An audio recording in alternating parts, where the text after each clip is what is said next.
Government apps for DSE exams fail to work again. The first summit between the U.S., Japan, and the Philippines.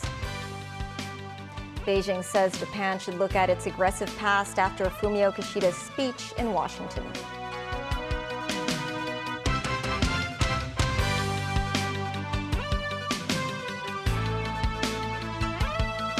Hello and welcome to TVB News. Mandatory government mobile apps used in this year's DSE exams failed to work properly for a second consecutive day, this time for the widely taken English subject. Both the Check-in Smart app for students and the iInvigilation app for invigilators ran into problems. The Hong Kong Examinations and Assessment Authority announced part of the iInvigilation app will no longer be used starting tomorrow. Timothy Lee reports.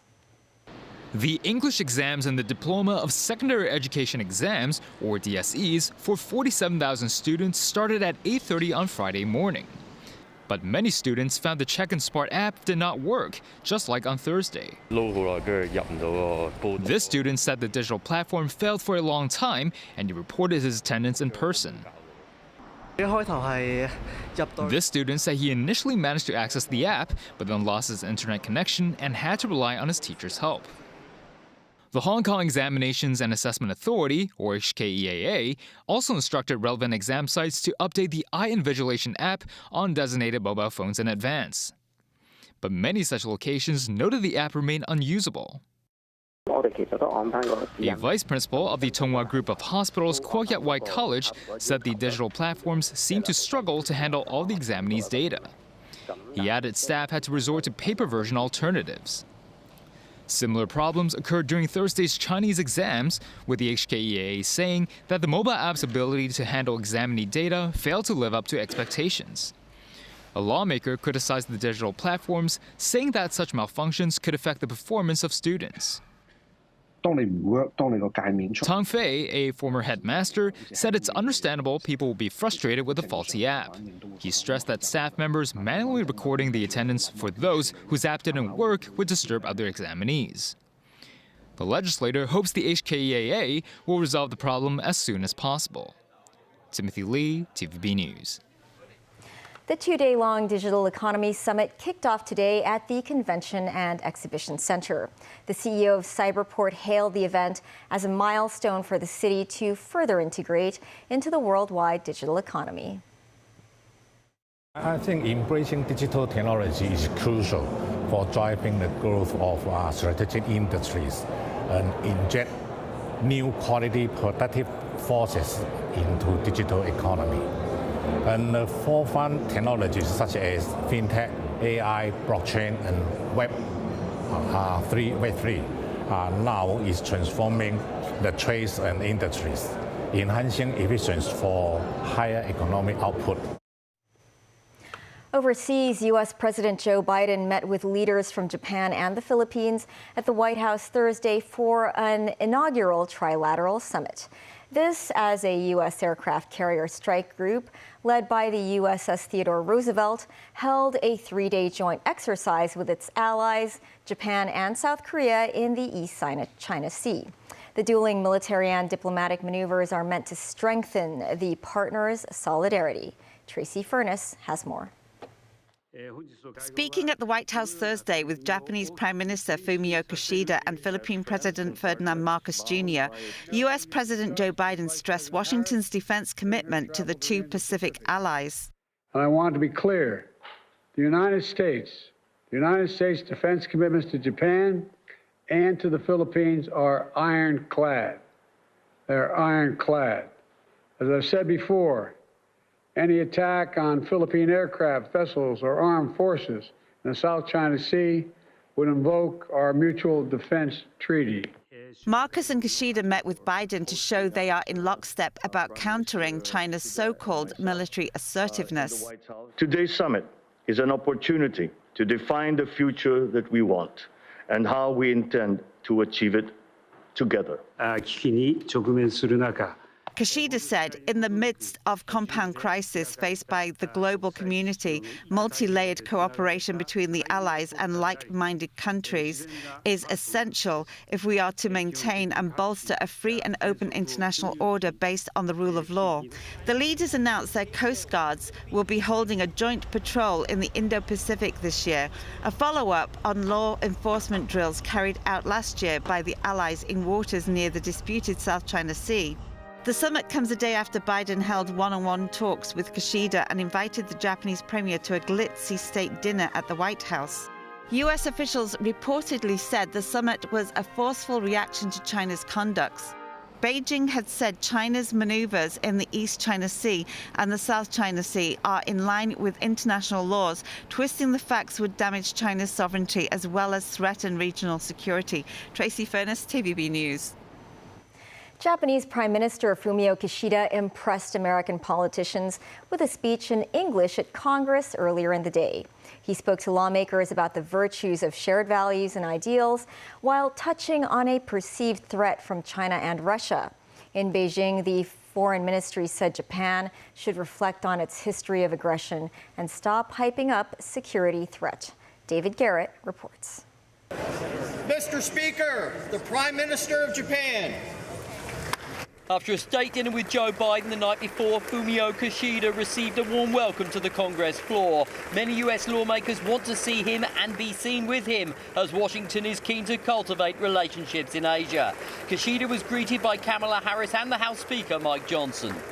Members of Congress, I have the high privilege and distinct honor of presenting to you His Excellency Kishida Fumio, the Prime Minister of Japan. Despite being enemies in World War II, Kishida is keen to show Japan and the US are on the same side. Freedom is the oxygen of humanity.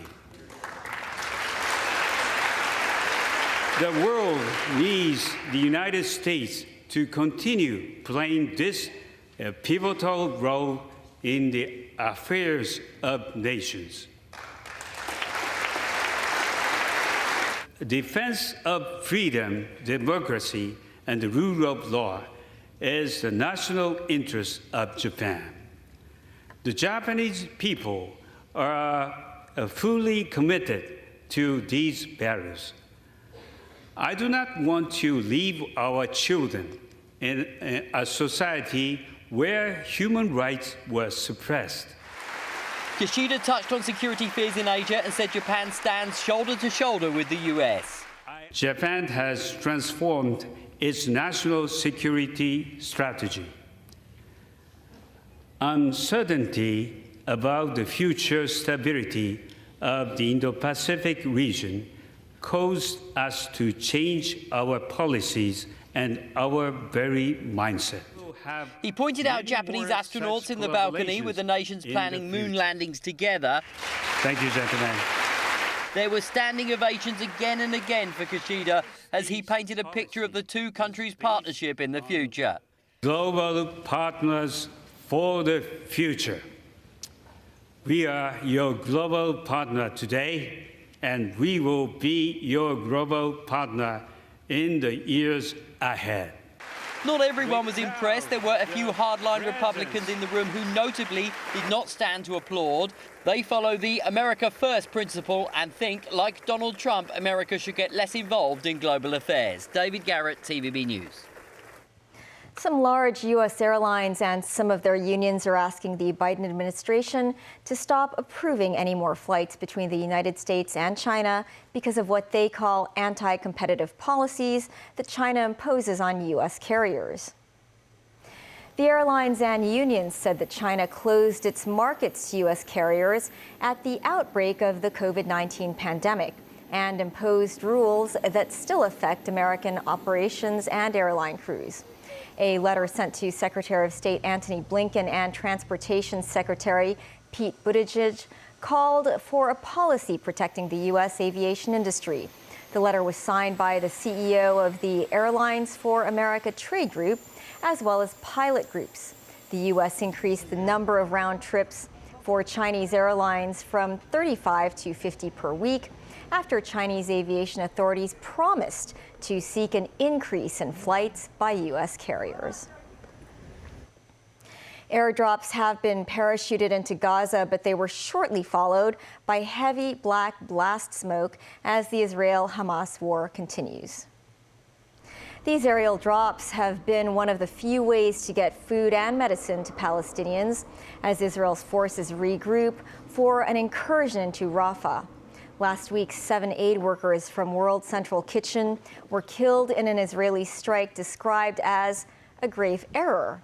Many aid groups have stopped distribution as a result. A UNICEF aid worker who was taking supplies in overland on Thursday says she was lucky to survive a gunfight. I was in that car that was hit. It was waiting at a holding point just south of the Wadi Gaza checkpoint, where we are often instructed to wait before being called through the checkpoint.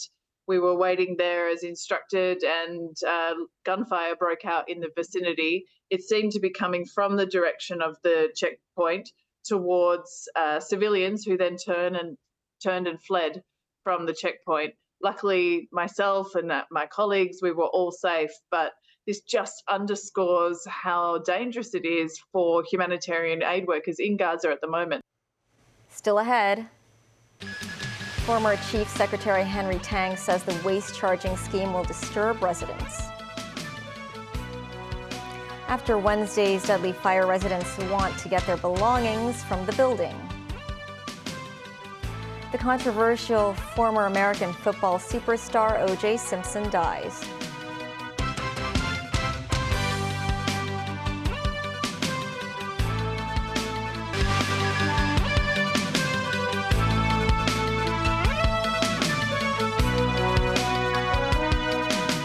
Welcome back. From April the 22nd, the government will phase out the use of disposable plastic tableware and other plastic items.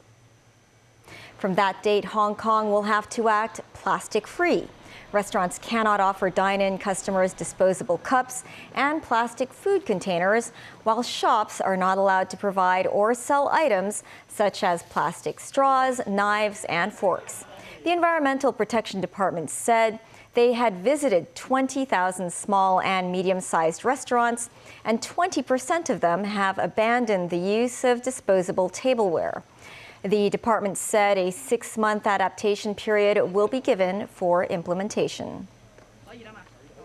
Former Chief Secretary for Administration Henry Tang said the implementation of the municipal solid waste charging scheme would cause disturbance to residents. Tang also criticized the government policy on the use of plastic utensils. Timothy Lee tells us more. 14 designated locations were chosen to operate the municipal solid waste charging demonstration scheme at the beginning of the month. But the participation rate of residents was only between 20 and 50%. Many are still concerned about whether the scheme could be rolled out on August 1st. Former Chief Secretary for Administration Henry Tang, who is currently a standing committee member of the Chinese People's Political Consultative Conference, or CPPCC, urged the government to rethink the waste charging measure today. Tang said authorities should examine the current social and economic environment as well as the state of green education. He believes the community is supportive of green measures, but stressed the waste charging measure will disturb residents if implemented in the near future. Tang also challenged the regulation of disposable plastic tableware and other plastic products, which will start on the 22nd of this month. He said the switch to the use of paper lunchboxes will cause inconvenience to many, adding such boxes are more expensive than their plastic counterparts. Tang also talked about the challenges facing the government's finances. He said there is no urgent need to complete projects such as Lantau Tomorrow Vision, the new High Court, or rebuilding of prisons. Meanwhile, Starry Lee, the city's sole National People's Congress Standing Committee member, noted the details of the waste charging scheme failed to address many questions raised by residents. She said she does not rule out the possibility of a chaotic situation if the measure is implemented in August. Timothy Lee, TVB News. 2 days following the deadly fire at the new Lucky building on Jordan Road, Yau Ma Tei, in which 5 people were killed, residents tried to return to their flats today. Mimo Sangai reports. This is the new Lucky building after the massive fire. Smoke stains can be seen on the wall of the construction. Although the blaze broke out on Wednesday and had been put out, the affected site is still cordoned off. People laid flowers at the entrance for the 5 victims who passed away in the incident. The fire investigation team arrived and went inside the building. To enter the site, residents must register with police officers by providing identification documents. A long queue was formed outside the building early this morning. Some residents at the new Lucky building said they hope to collect their belongings in their apartments as soon as possible. No, I just need my slipper and some clothes some can wear. I just cry. I cannot talk anything. Cry because I like this place very much because until I 3 years living here because very easy to go MTR buy something. So it saw my place very broken, so very unhappy. She became emotional when she talked about her cat, which was still missing on Friday. The woman said the cat saved her life in the incident. I want to check because you see one died cat and then I don't know which color. My cat is black color. Because of the cat I can wake up. The new Lucky building is 60 years old. After investigation, the fire services department said fire doors on 11 of the floors had been damaged. The last inspection of the site's fire safety equipment was conducted in September 2022. The buildings department said they had requested the owner's cooperation as early as 2008 to improve fire safety, but the request has not been followed up. Nonetheless, New Lucky building is not a unique case. Authorities said more than 9,000 buildings in the city have not followed the fire safety improvement instructions.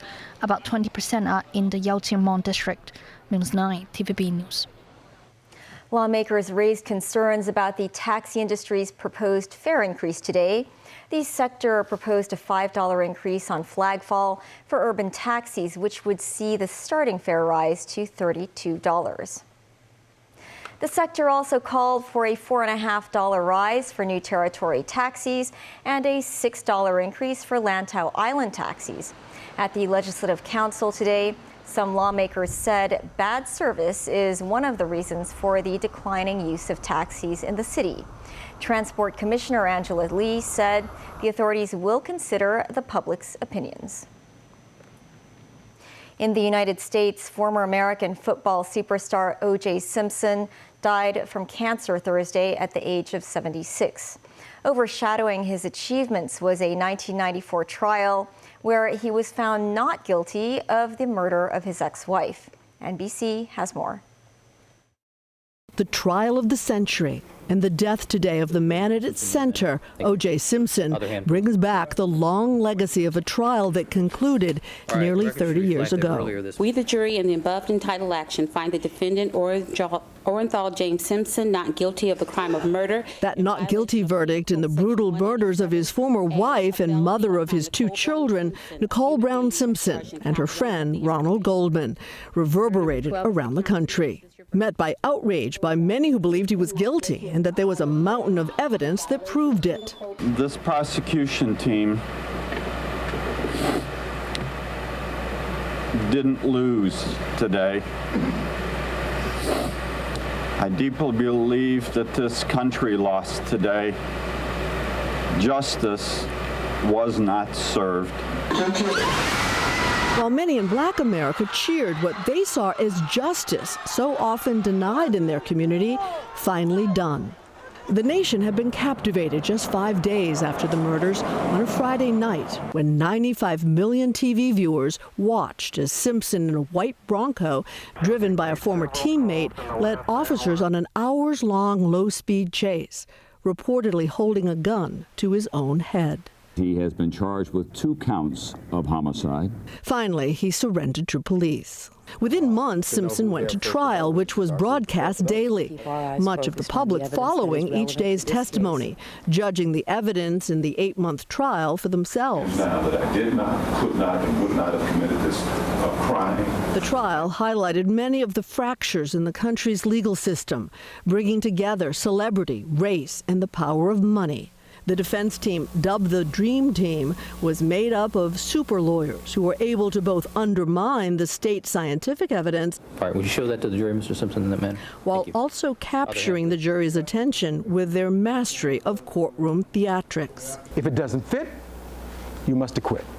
And the jury did acquit a man who, until the trial, had led what appeared to be an accomplished life. He rose from poverty, becoming one of the greatest football players to ever play the game. A college star at USC, Heisman Trophy winner, and a record-setting player with the Buffalo Bills, who became known as the Juice. He went on to star in commercials. Nobody does it better than her. And television and movies. And while he was acquitted of murder, his life afterwards spiraled downwards. In a civil lawsuit, he was ordered to pay over $33 million to the victims' families, most of that debt left unpaid. He returned to court multiple times over the next several years for traffic violations, even pirating cable TV. But it was a Las Vegas robbery in 2008. Simpson said he was taking back personal stolen property that ultimately sent him to prison. Count 1, conspiracy to commit a crime. Guilty. Count 2. He served 9 years. That's the news. Thanks for watching. Have a great weekend.